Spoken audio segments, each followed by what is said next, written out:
Welcome to Toyota Time with Timmy the Toolman and Sean and special guest Jordan. We are on location in beautiful Palo Alto, California, home of Stanford University in the heart of Silicon Valley. And what we're going to do today is we're going to replace the steering rack guide on Jordan's 99 Toyota 4Runner 4-banger, 3RZ, 4-cylinder, 4-wheel drive, Toyota 4Runner. So I'm going to let Jordan take over from here. He's going to describe the job a little more detail and show you some parts that he bought for this job. So the 4Runner and Tacoma steering racks, we believe, are the same across all of the models from 96 to 02. The earlier ones, up until 2001, so from 2000 and earlier, used a steering rack guide with a roller. And in 2001, 2002, they went to this design, which is not a roller, but actually just like a Teflon-coated bearing, or like a bushing almost. So this is the newer design. A lot of people have success with changing this out, getting a little more snugness in the steering, a little better response and less slop. Yeah, exactly. So these are the parts that we need. There's basically 4 parts that we've bought. You can see the part numbers. This is the actual rack guide. This is the spring that preloads the rack guide. This is the cap, the rack guide cap that compresses and sets the preload of the spring. And this is a lock nut that helps to lock the cap in place. Now what we've done, since it's difficult to find an Allen wrench that big, what we've done is we've just found that this 5/8 coupler nut from Home Depot, you can see the part here, fits in there perfect. So we're going to use this as our tool to tighten this thing. It was only a couple of bucks. And then this is just a general overview of the steps. Speaking generally, our idea is to turn the wheel a little bit off center. We've read that that's a good idea. The factory service manual does not specify that you need to do this, but we've heard it's a good idea. We'll take the old rack guide out, clean up the grease, put some fresh grease in there, install the parts, and then go through a particular torque routine to set the preload properly. Lock the lock nut, and then check that everything is working the way it should. So here's the steps in the actual factory service manual that are talking about the reinstallation of the steering rack guide and the spring and the cap, and it walks you through all the steps using Loctite and blah blah blah. So it's similar to what Jordan just explained, what he read on a Toyota forum, but this says when you tighten the rack guide spring cap, you tighten it to 18 foot-pounds and you back it off 19 degrees. And then it goes on to talk about these steps right here, where we're not 100% sure what they're talking about, but this step says loosen the cap until the rack guide spring is not functioning, which I think what the people who wrote this meaning is that the spring is not compressed anymore, I think is what they're actually trying to say there. So we're gonna adjust the torque, back it up 19 degrees like it says, and then just turn the wheel back and forth and just see how it feels and making adjustments from there. So to prep the vehicle, we've got the front end jacked up a decent amount, wheels off the ground, supporting the frame on both sides with some jack stands. I think those are 3 ton. We don't have the rear wheel chalked, but we have the parking brake set, so the thing is not rolling anywhere. So either have the wheels chalked, or better yet, chalk it and set the parking brake. That would be the best, but the parking brake set, we're not worried about this thing going anywhere. So now we're ready to start the job, get underneath the truck. So to start this job off, Jordan has the steering wheel unlocked, and we turn the wheel just a little bit to the left to start off before taking the cap off. One thing to note too is that I sprayed penetrant on this last night. Croil is what he uses in order to. So you're gonna go for the lock ring first? I'm gonna see if the lock ring will come off. So this lock ring that he's trying to get off first is a big fastener, and it's a big fastener. It's not too common to have a wrench that size, or even a crescent wrench that goes that size. So he's using a big, look at that, big channel locks, and he just got it loose. So he used the big channel locks to get it loose. It broke free, and now he's spinning it off. Now it looks like it's loose. He can take it off by hand. And quick note, you could actually reuse this lock ring, but they were only a couple of bucks, so I opted to just buy a new one. So we'll be replacing this part. Let's also note how many threads are sticking out, just for reference, in case we get kind of lost and we don't, something seems confusing. Actually, better yet, I'm going to grab a little ruler and see how far this is sticking out. So Jordan is taking a measurement with his little ruler. So it's about 3/8 of an inch sticking out. So he's just getting an idea of how many threads are showing to give us a reference when we put the new cap in. Yep. Okay, so now we're going to attempt to loosen this, and we don't have the socket for that exact size, so we're going to use the Big Bertha here. Crescent wrench. Oh, and it's like loose. Well, not even like torqued. Not even torqued at all.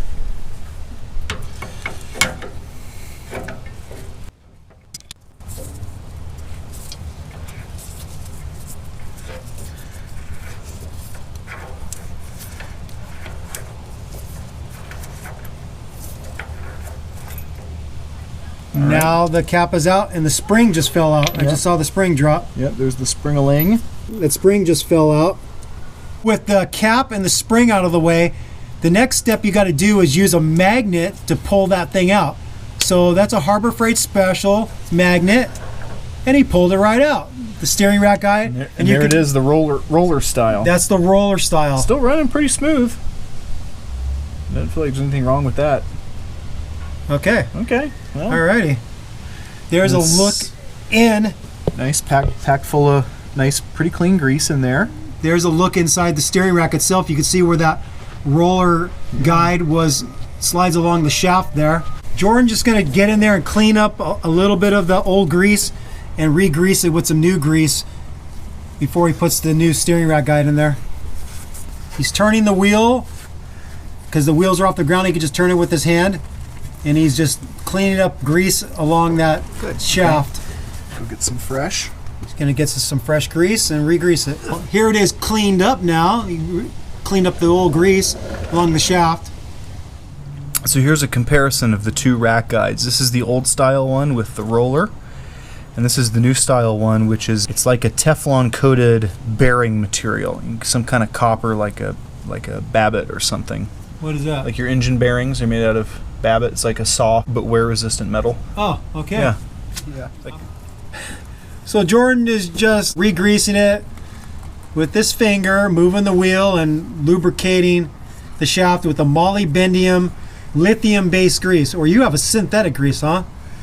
Yeah, but it can be synthetic and still be lithium base. Is it lithium-based? This one might be aluminum complex. I think it is. I think aluminum complex is compatible with lithium. We'll hope it is anyway. Okay. Well, he's using this grease that he has. Greasy grease. Yeah, this is right about where we were. Like any old bearing grease that says Molly on it. Okay, so here's the new guide. I'm putting a little grease on it. All the sliding surfaces get greased up a little.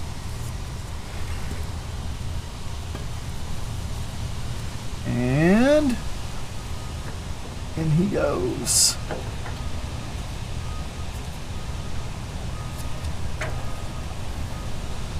Here we go. New rack guide is in place. Now it's worth mentioning as we start putting these things in, the factory service manual says to put thread locker on here, and the reason is for two reasons. One, the thread locker acts as a sealant and prevents dirt from getting in through the threads or water, and it also prevents your preload from coming undone. So I'm cleaning out these threads get the grease off the threads so that the thread locker will work happily in there. Okay, so what I'm going to do is, the factory service manual actually calls for Loctite 242, which is the medium strength thread locker. So we're going to put this onto 2 or 3 of the first threads. He's talking about the ones that screw into the rack guide first. He's not talking about the outer ones, but the inner ones. Right. Here's the spring. So Jordan's putting a little bit of grease on the spring, hoping that it will hold it in place on the rack guide. Look at that. Look at that. It does. Yeah, it holds it in place. Now he's going to get the cap in place and start screwing it in. There goes our thread locker. Squeezing out a little bit of blue Loctite. Yeah. So Jordan just has this hand tight.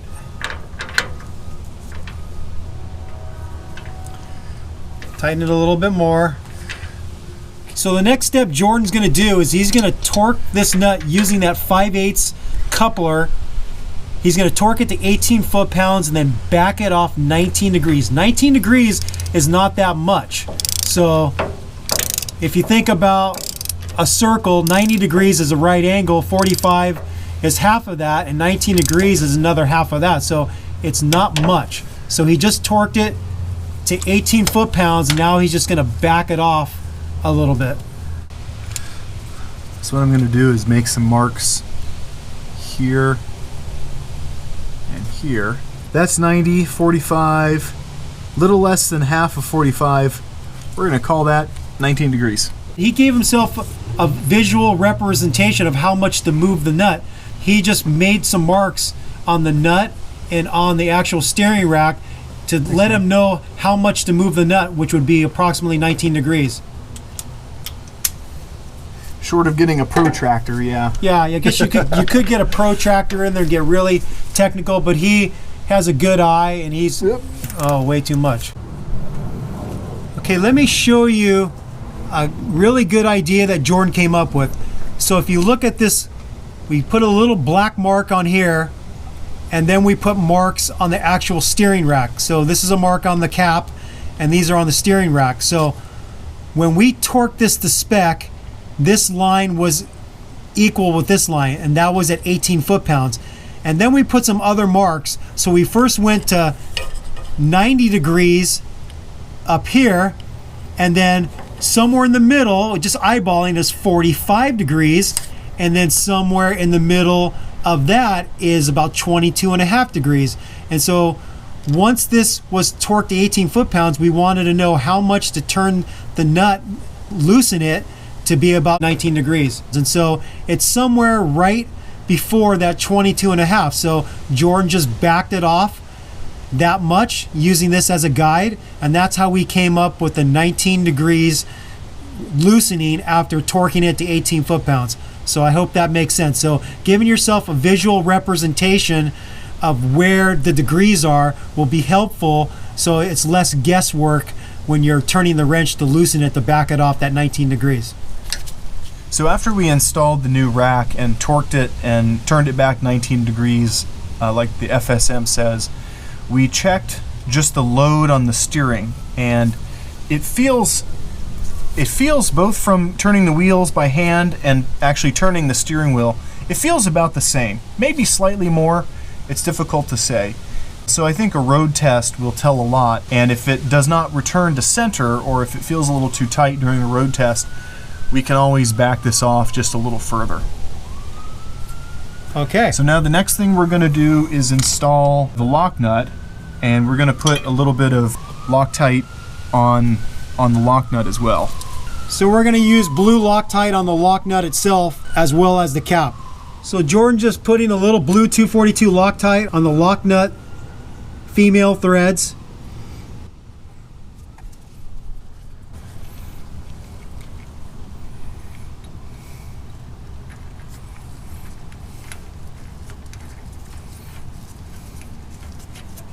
And he's just getting it on there hand tight for right now.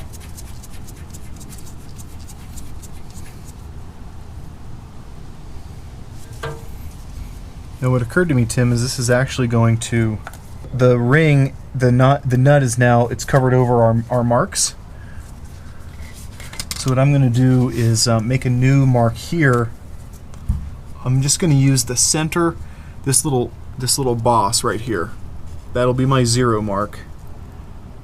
there. Okay, And so Jordan's giving himself another visual representation to make sure, because as you're tightening that lock ring, you might bring the cap with it. So what you have to do is you have to hold the cap steady with that 5/8 rod again, and then tighten the lock ring with something else, like those big channel locks like we used earlier.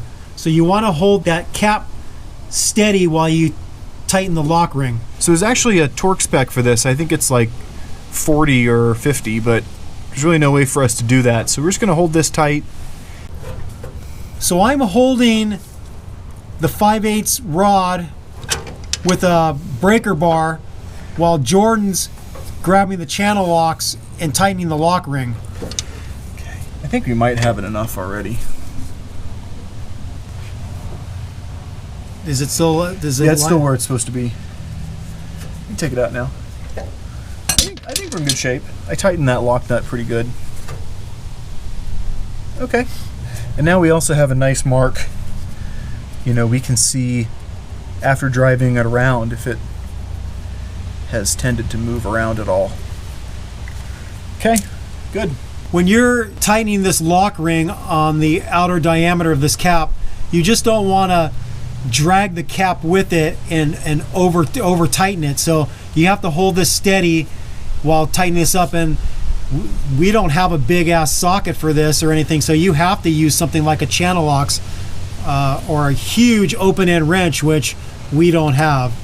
I don't even know anybody who has something like that, but anyways, so that's what we use. We use the big channel locks to tighten the ring, and use that 5/8 coupler to hold the cap steady while he was tightening that up. And like Jordan said, he gave himself a visual representation. So he made a permanent mark on the cap, on the lock ring, and then on the steering rack itself. So he can tell later on, checking it, if any of these things loosened up and backed off. So he gave himself a visual representation to see that everything will stay where it's supposed to stay. And then what Jordan's going to do, he's going to take it for a test drive, and then if he finds that the steering doesn't feel right, he's going to make adjustments accordingly. Most likely probably back it off a little bit, but if the steering feels a little bit sloppy, then maybe he's going to tighten it up a little bit. So this is the point where it might take a little bit of fiddling around to get it perfect, because we don't know yet until you take a test drive whether or not that factory service manual spec is going to be perfect and the steering's going to feel correct. All right, we are done with this job. We successfully replaced the steering rack guide on Jordan's 99 Toyota 4Runner. What Jordan has to do now to finish this job is he has to take it for a test drive and then see how the steering feels. If the steering feels a little tight, then I'll back off that cap a little bit. And if it feels loose, then I'll tighten it. And we have match marks so we can see where we started. So this is another successful repair for Toyota Time with Timmy the Toolman and Sean and special guest Jordan. We will be back with more videos. Thanks for watching. Thanks for subscribing. If you haven't subscribed yet, think about subscribing. Why subscribe? Well, every time we put a new video up on the channel, you'll be notified. And then you'll get to watch it. Maybe you learn something or not. Anyways, thanks for watching. Bye-bye.